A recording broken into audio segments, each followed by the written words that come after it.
welcome to another episode of The Standings, where we review the sports standings, except we're sitting. I'm Daniel, and I'm joined by Cameron and Morgan today. How was your championship football weekend, both of you? Honestly, it was so great. I had so much fun. I started the weekend here, and I ended up in Philadelphia by Friday, so can't complain. Good weekend. Yeah. Kind of sucked, not going to lie. I mean, what a horrible game, but we'll get to that. We'll get to it, absolutely. So my question to both of you is, when we're looking at this game, is how does this impact Philadelphia moving forward? And for Kansas City, what does their future look like? Are they going to be back? So I think Kansas City will be back, but we'll get there eventually.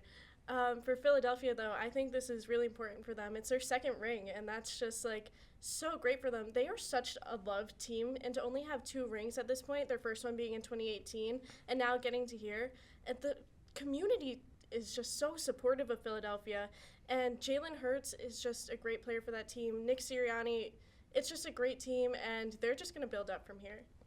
I'm not going to give Sirianni his flowers. The real MVP was Vic Fangio. Oh, All of his coaching hires were phenomenal this year, From especially Dunmore. after the disaster last year. Local? I love Vic Fangio, but I don't want to get on a rant about that. Well, when we look at this game, this Eagles team kind of reminds me of the 2018 Eagles team, where they won and then they kind of fell out of their rhythm afterwards. And that kind of reminds me of this team, except the difference is with their young defense, their highlights were their white secondary that they had, which was a big story going in, and then Saquon Barkley rushing for 2,000 after being on the Giants. This team was special this year, and where they really dominated this game was in the trenches. Mm-hmm. And when we look at the Chiefs going forward, what we can really look at is the Eagles, and before that, Tampa Bay, they may have given the blueprint to beating the Chiefs. Meaning, if you can dominate on both trenches of the ball, they're not going to win the game because they just can't. And when Pat Mahomes is under pressure and he can't make anything work, I mean, they made nothing could work. And no one could blame him. But going forward, it's the Chiefs. Andy Reid's there, Pat Mahomes is there, and you can't really leave a doubt in your mind that they'll be back. It's insane that one of Patrick Mahomes' worst stats was in the Super Bowl, having the 34-point deficit there. That's the worst he's ever done for a deficit. And it's crazy. We've never seen dismantling like that before since that last Super Bowl. And it's interesting because those are the only 2 games where we've seen this team get dismantled Pat Mahomes' whole career. Yeah. It's just unreal. I think somebody figured him out. Yep. I think pressure is the one thing that really is going to bite him now for the rest of his career. Moving on, we're going to talk about De'Aaron Fox going to San Antonio in a big trade, and one that kind of fell under the radar. What do we think of? Can this team be a contender now? How are they going to develop under Wemby? What do we see? I think this is a really exciting trade. It's really exciting to watch, and he is definitely going to boost up Wemby. We are going to see some great things with this duo. In Fox's debut with this team, 24 points, 13 assists, 5 rebounds, 3 steals, 13 assists being his high, for the season. This is going to be great and really exciting. They beat the Hawks 126-125. 1 point, that team needed him in that moment. I don't think it's impressive to beat the Hawks. I'm a little biased as a New York fan, but De'Aaron Fox is going to learn from Chris Paul now. His assist numbers are going to go through the roof. Chris Paul is the second best all-time in assists. So it's obviously he's going to have more assists, and Wemby is going to be Lob City. When this trade initially happened, it very much fell under the radar for me with Luka going to the Lakers, and then we had AD to the Mavs, and then Jimmy to the Warriors. This trade fell under the radar, and it's kind of crazy because if you were to give the scenario of you can have one young star that'll get paired with the guy we're developing, Victor Wembanyama, De'Aaron Fox would be in your top 5, undoubtedly. And him joining this team, they're going to have great synergy together. The only thing for me is, can they make these moves going forward? Because this organization has proven they want to build around this guy, and they want to win a championship. But can you make more moves going forward? They probably need some role players, a little to play along, and that'll help the team development, in my own opinion. Yeah. All right, we're going to move on to Jimmy Butler going to the Warriors. We've seen a lot of games so far, but my question to you both is, are the Warriors now contenders in the Western Conference? Listen, go back a few episodes. I said, Jimmy Butler's going here. And I was like, I called it. So according to a bunch of different reports, Jimmy's loving it there. He loves this environment. He loves being there. And right now the Warriors are 11th, and I think they'll move up with Jimmy being there. He says he has a lot of respect for Draymond Green and Steph Curry. So I think this team developing together, it's going to boost them up. I honestly don't think it does much for them. Where did they get better? They lose their young core, and what is their future now? Jimmy's going to retire in a couple of years. Draymond's going to retire in a couple of years, and Draymond doesn't even score 10 points a game. And Steph is still phenomenal, but the time's running out on him. The clock's striking midnight on Golden State right now. As far as doesn't make them contenders, I believe when you have a top 10 all-time player, you are always a contender with Steph Curry. And the addition of Jimmy Butler helps an aging Steph Curry get off the court and still have a clutch player on the court to make those tough baskets and get the team through him being on the bench. So for this, it's kind of a little load management with that, and it's going to help them when they get into the playoffs so that Steph Curry doesn't get exhausted and the team just burns out. As far as are they contenders, well, I think the ceiling for them is probably a late second round exit. If anything, that would be the ceiling. I think they need just one more piece that I might mention later. They might need one more piece, but also it'll be good when they get into the playoffs. Playoff Jimmy. We all love playoff Jimmy, so we get to see that working with Steph. It's going to be a fun time. Can't forget playoff Jimmy. Yeah. Moving on, we're going to talk about KD and how he is unhappy with the Suns. Will he get traded? We have yet to see. But my question to both of you is, if he does get traded, what team is most suitable for him? So we've seen KD, he's really frustrated with the Suns. I'm not sure if he will get traded, but there's a couple different teams I think he could fit in with.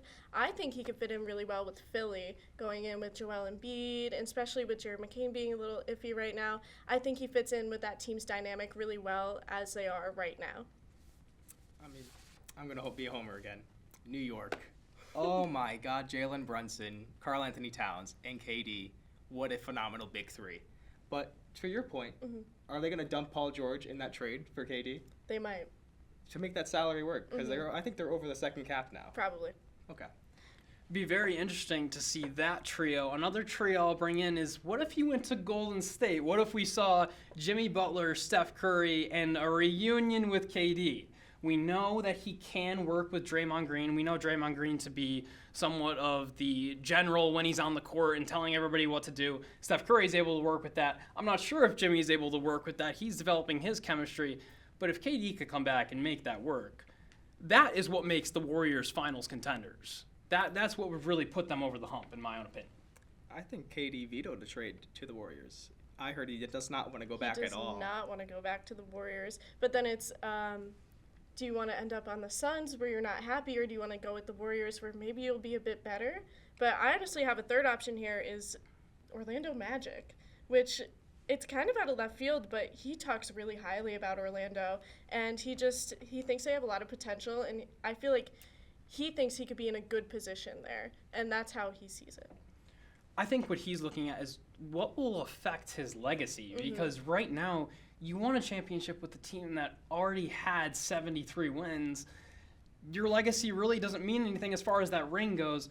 What can put him in the top 20 conversation of all-time players? What can really... He's one of the best scorers we've ever seen, and nobody can deny that. So what puts him in that conversation? What team would he make work? And stepping into Orlando, I think it's just a little bit of a stretch because he would have to be the leader. Yeah. And that's the tough part. I don't think he wants to go to a team where he has to be the leader. I think he wants a legacy-boosting team, which is why I mentioned Golden State. But there's other teams like Philly, like New York, where he could really make a difference. Yeah.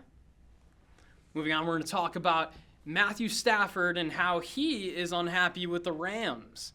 So his wife came out, and she's been very vocal on social media about how Stafford does not want to be there anymore and doesn't want to play for the Rams.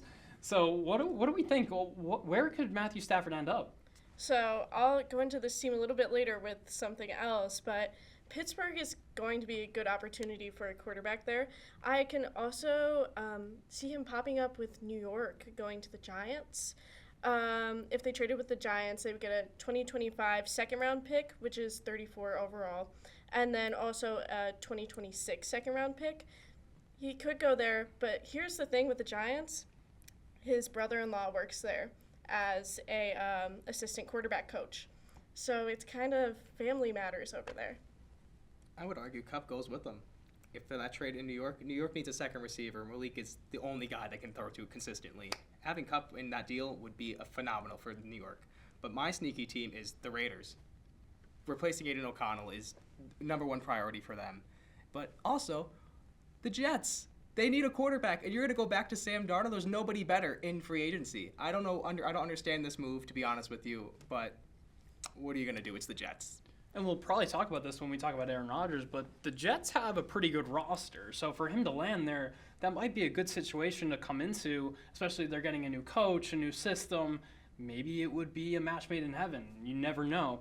My team is actually the 49ers. The Niners do have Brock Purdy at the helm right now, and that's understood. But Brock Purdy could sit a year, and then they could pay him later. They could get a veteran quarterback, try him out, try for that championship. Matthew Stafford would be another match made in heaven with Kyle Shanahan. It would be a no-brainer to me. It would just be, how does that deal be done? Purdy's included. I think that's the only way to look at it. I mean, McVay gets his successor to Stafford, and then Kyle Shanahan can maybe win a ring with a veteran quarterback who already has one. Yeah. And a good roster as well. I mean, the Niners were just in the Super Bowl. We've seen this before. Let's talk about Aaron Rodgers now and how he has parted ways with the Jets. And now there's a bunch of teams that have come out with their interests, or maybe not. So we hear. But what team would be most suitable for Aaron Rodgers now, who's aging? So for Aaron Rodgers, I see two potential options right now. Pittsburgh and Las Vegas Raiders. Pittsburgh, Art Rooney, the team's owner, he does not think that both quarterbacks are staying this year. One of them's going. Justin Fields, Russell Wilson, they need a backup there. So he could fit in well with there. I feel like, honestly, when I think of Steelers anymore, it's kind of just like an older team. They bring in these older players. I feel like he kind of just fits that vibe. But I'm not too sure, because I could also just picture Aaron Rodgers going to coaching. I think when he was coaching Zach Wilson as a quarterback coach and stuff like that, that might be where he's better off right now. The funniest thing that he can do is go to Minnesota, complete the full Brett Favre arc. That's what that is my goal. I want to see him do that. Just become the funniest thing that we've seen all year. With Rodgers, he has to understand when he's coming into this new QB job is that you're probably not going to be the starter there. You're not going to take over someone's job. We mentioned the Niners for Stafford, and Aaron Rodgers has been brought up as far as the Niners go. But is he really going to take Brock Purdy's job? I could see Matthew Stafford taking his job because he just won a ring, and he's still playing at a high level and was just in the playoffs. But with Aaron Rodgers, we've had a lot of funk with him recently, where he's had his little retreat and he's come out and he was vaccinated or he wasn't vaccinated. He's had all of this happen after winning MVP. His stock has gone down so much that now it will be so hard to find a home for him. For me, I have to agree with you. The Raiders would be very nice. And one thing we need to mention is Pete Carroll just got there. Yes. So he's an old coach. He's not looking to rebuild, at least from what I believe. Mm-hmm. He's looking to be contenders immediately. So if he were to enter that division, it would be very tough. But that might be the only job he has. Yes. And we'll finally get Mahomes versus Rodgers. I've been dying for it. I mean, Rodgers is washed now, but, let it happen once. Thank you for watching the standings. Like and comment if you enjoyed. Or check out other Royal Studios content like Scranton Scope and Royals Weekly. Tune in next time.